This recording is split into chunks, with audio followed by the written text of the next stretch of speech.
हर चिंगारी शोला नहीं बनती, लेकिन कुछ चिंगारियां ऐसी होती हैं जो शोला बन जाती हैं तो बड़ी तबाही लाती हैं।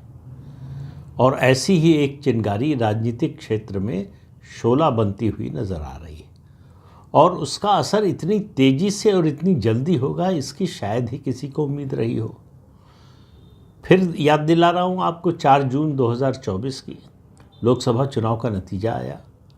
उस समय लग रहा था कि प्रधानमंत्री नरेंद्र मोदी का सितारा मध्यम पड़ रहा है और राहुल गांधी जो कांग्रेस के नेता हैं उनका सितारा चमकने वाला है। कैसे 6 महीने में सब कुछ बदल गया। जो आंखों का तारा विपक्ष की बन गए थे वो आज आंखों की किरकिरी बन गए, सिर्फ 6 महीने में। और इसके कारण बहुत सारे हैं, लेकिन अभी जो हो रहा है उसकी पहले बात कर लें। कीर्ति आज़ाद जो पश्चिम बंगाल से लोकसभा के सदस्य हैं, तृणमूल कांग्रेस से, एक समय भाजपा में हुआ करते थे, उसके बाद कांग्रेस में गए थे, कांग्रेस से फिर तृणमूल कांग्रेस में अब हैं और सांसद हैं।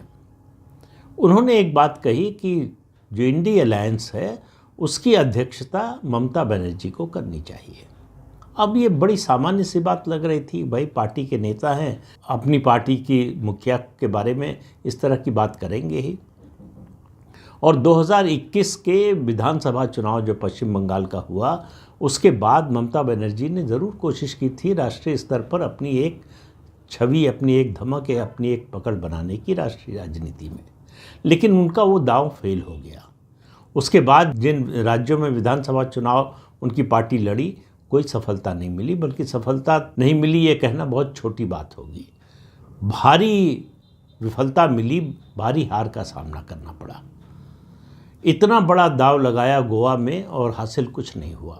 मेघालय में इसी तरह से अपनी पार्टी जो है, मतलब कांग्रेस पार्टी तोड़कर जो है संगमा को अपनी पार्टी में लाई, लेकिन इसके बाद भी उनकी पार्टी उठ नहीं पाई। त्रिपुरा में भी यही हाल हुआ। तो ममता बनर्जी की कोशिश जब इंडिया अलायंस बन रहा था तब ज़रूर एक महत्वपूर्ण भूमिका निभाने की थी, लेकिन उस समय वो नीतीश कुमार के साथ थी। बहुत सी पार्टियों का, नेताओं का मानना था कि नीतीश कुमार को अगर अध्यक्ष नहीं तो कम से कम कन्वीनर होना चाहिए इस अलायंस का, लेकिन नीतीश कुमार नहीं बने और नीतीश कुमार को जल्दी ही समझ में आ गया कि यहाँ क्या चल रहा है। तो उनको समझ में आ गया। दूसरी बात जो समझ में आई कि राहुल गांधी जो चाहेंगे वही इस अलायंस में होगा।